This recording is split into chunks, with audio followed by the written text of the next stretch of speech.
FPX are up against Snake Esports, who unfortunately have lost their first game in the LPL against OMG early in the week. But this is music to my ears, Raz. Thank you to everyone that's been sticking around for this match. God bless you. We can finally hear Champion Select. We're getting into Champions. Man, I know everyone has their opinion about this meta, but I love it. Look at Snake's lineup, Raz. Yep. Tell me, does that not look beautiful or what? That is amazing. Not a single ranged champion for Snake. Look, I love it. I know a whole lot of people, specifically coaches. Let's say Hachani, for instance, from FPX. Who's going to hate it? Who's going to despise it? He's going to look at this and be like, I don't want to deal with this. Why do I have to deal with this? Well, you can see Snake's coach. He's absolutely... He's incredibly happy about this draft for his team. Still smiling, talking with everyone on his roster. Everyone you could play and where you could play them. Yeah, that's a long-term discussion if this is to remain. But a short-term discussion is more so teams just have 10-man lineups. And if they're not finding success, then you can just say, I'm looking to someone else that isn't an 80 carry. Snake have a much Olaf larger... to jump in, and also that's going to do just that. And we talked about how this should be his patch, Raz. He loves the chaos. He's really good at innovating, really good at adapting to the meta as well, and always has his unique playstyle. So it makes sense. In the LCK.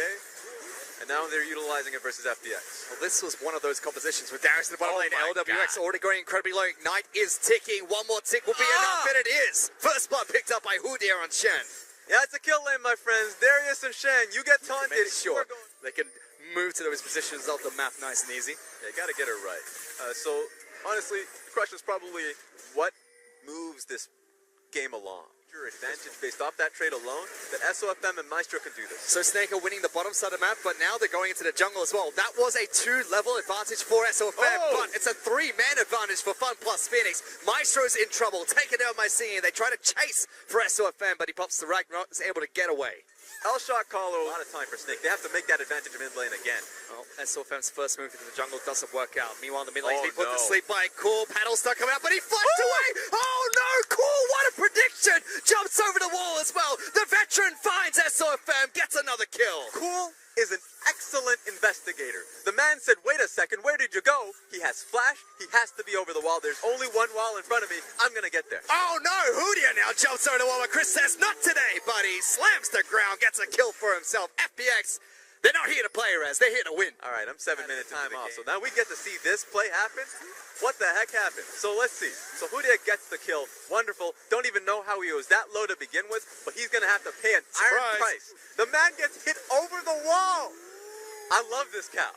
Fighting back and forth. Skirmishes all across the map. Now we're looking in the top lane where Flandre as well as Gimgoon have just been farming against one another. Flandre, though, in some trouble. Yes, he's a level up, but he's been trying to proxy farm against Gimgoon. Cool's jumping up as well. Throws the sleepy trouble bubble. Not going to put Flandre to sleep. Flashes away from that gank. When it gets to the team fights themselves, Mordekaiser has incredibly bad range and has no sticking power. That's just facts. She needs other champions to be able to make it work. LWX needs to get the hell out of there. Poor Vladimir. He's been having a bad time. Going up against Ornn, Alistar, and Vladimir. So far, it's all been about LWX having issues in this bottom lane. Because Hudia as well as Squawko have been keeping him locked. Are you kidding me? There's 3 banner of commands. They're all There's about to be another one. Banner. So far 3 being picked up by Snake. Looks like Hudia's going to pick up one for himself as well. Small fight in that mid lane. Teleport was used, but are you sorry for Fun plus Phoenix? Because it's in their game right now. Yeah, they need to deal with it. Well, they're going to try. Meanwhile, Flandre is going into a fight against Gimgoon.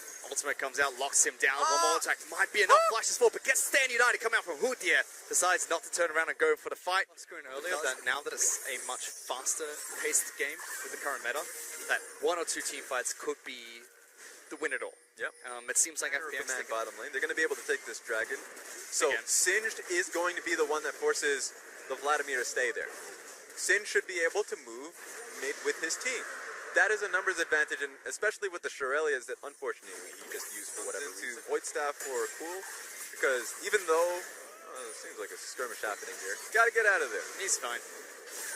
Look at him go. But Hudia, sorry, wants to jump back in. I said Flandre because I saw, hey, Shen, must be Flandre, right? Yeah, but I would say that Void Staff, because if Cool can be able to deal enough poke damage on that, suddenly it's so much difficult for this team to start really forcing these objectives.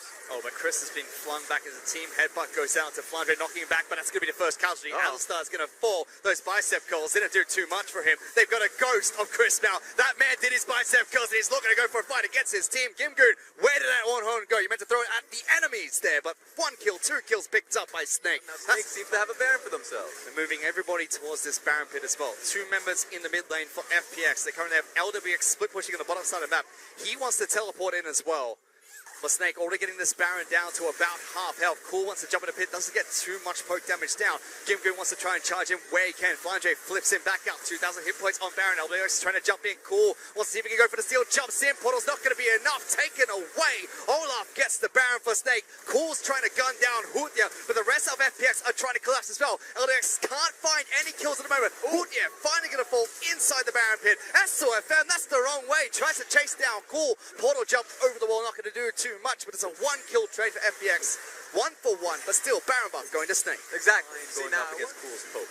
It's going to be fine going up against the all-in of LWX, and they don't have much damage outside of those 2 members. Every single turret is slowly falling here, Rez.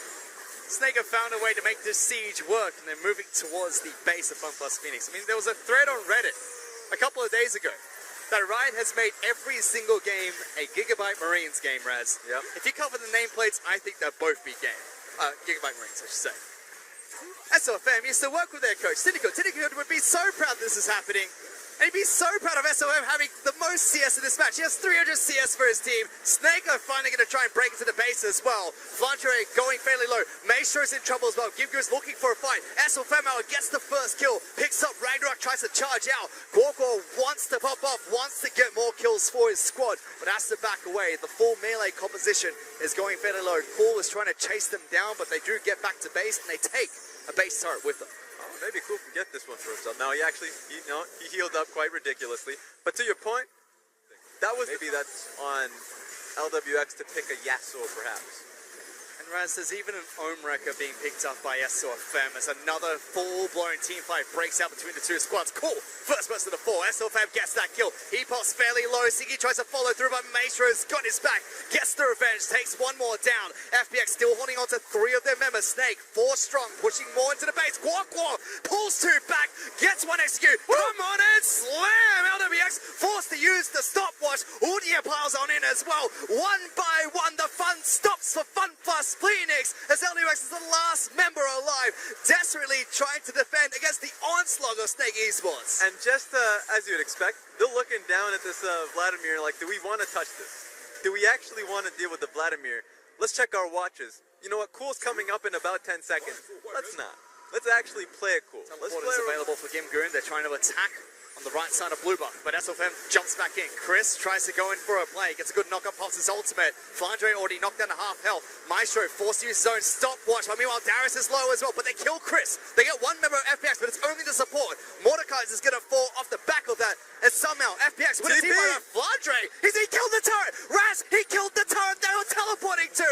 They just have to stop the recalls, stop the ports right now, and Snake will win game 1. Okay, it's going to be just the Singe doing this, so I don't know, man. I feel like somebody's got a banner of command. He's got super minions as well. They're on top of the Nexus. Flandre is chipping away at this turret. They have killed everyone else from Snake. They tried to stop FPS from getting back in, but like you said, Raz, it was just 1 man, 1 lonely man against the Nexus. And that Nexus is still taking a beating. At the very least, he did his job at stopping the entirety of FPX going towards Baron. Now they're going to do it anyways, but now they've hit a large cost. Flandre realized he's sort of stuck around and tried to kill that Nexus because the minions did some work at the end there, but Snake, as you said, stopped the pots, takes down 2 turrets on the back of that though, and they're still trying to go for more picks. He gets flung backwards! Has to use his own stopwatch. He's way too low. Maestro knocks him out of the park, gets the first kill for Snake. Quarkwar wants to come on and slam as well. LWX is gone. FPX put up a great last stand at their Nexus. They picked up Baron for themselves, but the Snake pick, Raz. They slithered in. They found a pick of red buff. Yep. And now Cool's trying to run for the hills. Snake are going to try and charge towards the Nexus. It was that one moment that FPX tried to have a tea break. You ain't taking a break. The moment they think that they can relax. How do you take a break with this? Cobra's attacking you, Raz. You can't. That's the answer. Short and simple. No breaks for FPX. Snake played the long game. They had, I'm going to say, an interesting macro play. It works out for them. 5 melee champions. Creating havoc on the Rifts. Taking down FPX in game 1. That was beautiful to watch. Now, this is why Riot has taken away Banner of Command. I'm sorry. This is a good last team fight. But Snake stuck to the plan, found a pick for themselves, made sure they were still